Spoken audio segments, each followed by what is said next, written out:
ദൈവത്തിന്റെ അഗാധമായിരിക്കുന്ന സ്നേഹം ഞങ്ങൾ വിവരിക്കുമ്പോഴേ ആരും ഞങ്ങൾക്കെതിരെ തിരിയേണ്ട പ്രിയപ്പെട്ടവരെ, നന്നല്ല പ്രിയപ്പെട്ടവരെ. കാരണം ഒരു ചെറിയ ഉപമ പറയും, എന്താണെന്ന് അറിയാമോ? യഹൂദന്മാർ അനുഭവിക്കുന്ന കഷ്ടങ്ങൾ എന്തുകൊണ്ടാണെന്ന് നിങ്ങൾക്കറിയാമോ? എവിടെ നോക്കിക്കഴിഞ്ഞാലും സർവ്വലോകവും യഹൂദന്മാർക്കെതിരെ തിരിയാണ്. ഇസ്രായേൽ എന്ന് പറഞ്ഞ ചെറിയ രാജ്യത്തെ തകർത്ത് കളയുവാൻ ശ്രമിക്കുകയാണ്.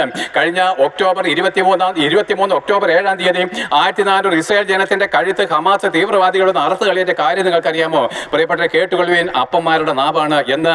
2023 വർഷങ്ങൾക്ക് മുമ്പ് യേശുക്രിസ്തുവിനെ ക്രൂശിപ്പാനായിട്ട് പീലാത്തോസ് എന്ന് പറയുന്ന ആ റോമൻ സാമ്രാജ്യത്തിലെ ആ നാടുവാഴിയുടെ മുമ്പിൽ നിർത്തിയാണ്, ജഡ്ജിയുടെ മുമ്പിൽ നിർത്തിയാണ്. ആ ജഡ്ജി അവനെ അനേകവട്ടം വിസ്തരിക്കുന്നു. അവനിൽ കുറ്റം കണ്ടെത്തിയിട്ട് അവനെ കൊല്ലുവാൻ വിധിക്കണം. ഇതാണ് അവന്റെ മേൽ ഉദ്യോഗപ്പെട്ടിരിക്കുന്ന അനുഭവങ്ങൾ. എന്നാൽ അവൻ എത്ര വിസ്തരിച്ചിട്ടും യേശുക്രിസ്തുവിൽ ഒരു കുറ്റവും കണ്ടില്ല. അവൻ നീതിമാനാണെന്ന് അവന്റെ നാവ് തന്നെ, ജഡ്ജി തന്നെ പറഞ്ഞു, ഇവൻ നീതിമാനാണ്, ഇവനിൽ ഒരു കുറ്റവുമില്ല, ഇവനെ ഞാൻ സ്വന്തനാക്കും എന്ന് പറഞ്ഞപ്പോൾ യഹൂദന്മാർ പറഞ്ഞു, അല്ല, അവനെ ക്രൂശിച്ചേ പറ്റൂ, അവനെ കൊന്നേ പറ്റൂ. അപ്പോൾ പീലാത്തോസ് ചോദിച്ചു, ആട്ടെ, അവൻ ചെയ്ത തെറ്റെന്ത്? അവര് പറയുന്നത് അവനെ ക്രൂശിക്കുക. അവൻ ചെയ്ത തെറ്റ് പറയാൻ ആർക്കുമില്ല. പ്രിയപ്പെട്ട, ഭൂമിയിൽ ഇന്ന് വരെ പാപമില്ലാത്ത ഒരേ ഒരു വ്യക്തി യേശുക്രിസ്തു മാത്രമാണ്. പ്രസംഗിക്കുന്നത് ഞാനോ നിങ്ങളെക്കാൾ ഉപരി പാപം ചെയ്തവനാണ്, എന്നാൽ എനിക്ക് പാപക്ഷമ കിട്ടിയത് കൊണ്ടാണ് ഞാൻ സന്തോഷത്തോടെ പ്രസംഗിക്കുന്നത്. എന്നിട്ടോ ആ പീലാത്തോസ് അവസാനം ഇവൻ നീതിമാനാണെന്ന് പറഞ്ഞിട്ട് അല്പം വെള്ളമെടുത്ത് കൈ കഴിയിട്ട്, ഈ നീതിമാന്റെ രക്തത്തിൽ എനിക്ക് കുറ്റമില്ല, നിങ്ങൾ തന്നെ ക്രൂശിച്ചുകൊള്ളൂ എന്ന് പറഞ്ഞ് ഏൽപ്പിച്ചു കൊടുക്കും. അപ്പോഴെന്താണ്, ഈ നീതിമാന്റെ രക്തത്തിൽ എനിക്ക് കുറ്റമില്ല എന്ന് പറഞ്ഞ് ആ പീലാത്തോസ് കൈ കഴിയുമ്പോൾ യഹൂദന്മാർ പറഞ്ഞൊരു വാക്കുണ്ട്, അപ്പന്മാരെ കേട്ടുകൊള്ളുവിൻ, സുവിശേഷത്തിനെതിരെ പറയുന്ന ഓരോ വാക്കുകളും നമ്മുടെ കുടുംബത്തെയും മക്കളെ എങ്ങനെ തകർത്ത് കളയുവാൻ ശ്രദ്ധിച്ചുകൊള്ളുവിന്. ആ അപ്പന്മാർ പറഞ്ഞു, യഹൂദന്മാരുടെ പിതാക്കന്മാർ 2023 വർഷങ്ങൾക്ക് മുമ്പ് പറഞ്ഞു, ആ രക്തം ഞങ്ങളുടെ മേലും ഞങ്ങളുടെ മക്കളുടെ മേലും വന്നുകൊള്ളട്ടെ.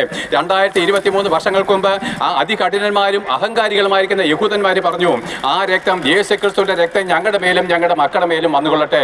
അതിന്റെ പരിണിത ഫലമാണ് 2023 വർഷങ്ങൾക്ക് ശേഷം ആ യഹൂദ ജനം ഇന്നും കഷ്ടം അനുഭവിക്കുന്നത്. പ്രിയപ്പെട്ട, യഹൂദ മുഴുവനും എന്താണ്, തകർക്കപ്പെടാൻ പോവുകയാണ്. സകല രാജ്യക്കാരും അവർക്കെതിരെ യുദ്ധം ചെയ്യുവാൻ പോവുകയാണ്.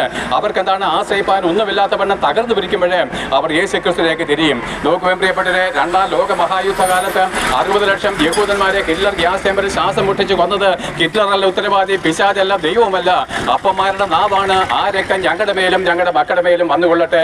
AD 70 യഹൂദ സാമ്രാജ്യം തകർക്കപ്പെട്ടു. അവരുടെ രാജ്യം ഭൂപടത്തിൽ നിന്ന് മായ്ക്കപ്പെട്ടു. അവർ ദൈവത്തെക്കാൾ ഉപരി സ്നേഹിച്ച സ്വർണം കൊണ്ടും രക്തം കൊണ്ടും പൊതിയപ്പെട്ടിരിക്കുന്ന അവരുടെ യഹൂദ ദേവാലയം ഒരു രാജാവ് വന്നിട്ട് ഇടിച്ചു നിരത്തിയിട്ട് കല്ലിന്മേൽ കല്ല് ശേഷിക്കാതെ തകർത്ത് കളഞ്ഞ്. കാരണം എന്താണെന്ന് അറിയാമോ? അന്ന് 11 ലക്ഷം യഹൂദന്മാരുടെ ചോരച്ചാലുകൾ കൊണ്ട് ആ യെരുശലേം മുങ്ങിപ്പോയി. പ്രിയപ്പെട്ടവരെ, ആ രക്തം ഞങ്ങളുടെ മേലും ഞങ്ങളുടെ മക്കളുടെ മേലും വന്നുകൊള്ളട്ടെ. സുവിശേഷത്തെ എതിർത്ത ഏതെങ്കിലും കുടുംബത്തിൽ സമാധാനമുണ്ടോ? എന്നോട് സംസാരിക്കും പ്രിയപ്പെട്ടവരെ. സുവിശേഷത്തെ എതിർത്ത ഏതെങ്കിലും വ്യക്തിക്ക് സമാധാനത്തോടെ മുമ്പോട്ട് പോകാൻ പറ്റിയോ? ഇല്ല. നീ സമ്പത്ത് ഉണ്ടാക്കുന്നതിനെ പറ്റിയല്ല പറഞ്ഞത്. നിന്റെ ഹൃദയം സമാധാനം തകർന്നു പോകുന്നു. നിന്റെ മക്കൾ എന്താണ്, സമ്പന്നന്മാരാണെങ്കിലും പാപം ചെയ്ത് നശിച്ചു പോകുന്നു.